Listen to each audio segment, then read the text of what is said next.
Ganito po yung mangyari mga kaibigan sa kotse nyo pag nandun po kayo sa paahon, kapag hindi po naka-engage ang handbrake at nakalagay po sa neutral. Katulad po nito, naka-neutral, naka-disengage yung ating handbrake. So ganito po yung mangyayari sa kotse nyo pag nandun po kayo sa paahon. Ayan. Okay, so umatras po siya, no? So kung mayroong sasakyan sa likod or anything na object, pwede nyong matamaan. Ganon din po mga kaibigan pag palusong.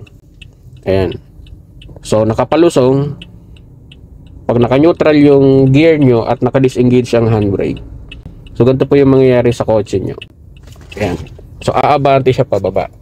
Kaya you have to make sure, laging tatandaan mga kaibigan, pagka nakahinto po kayo sa paahon, lalong lalo na kung matagal yung pagkakahinto nyo, so engage nyo lang yung handbrake. Kailangan ikapit nyo siya ng maigi. Engage nyo, tapos ilagay nyo sa park. That's it.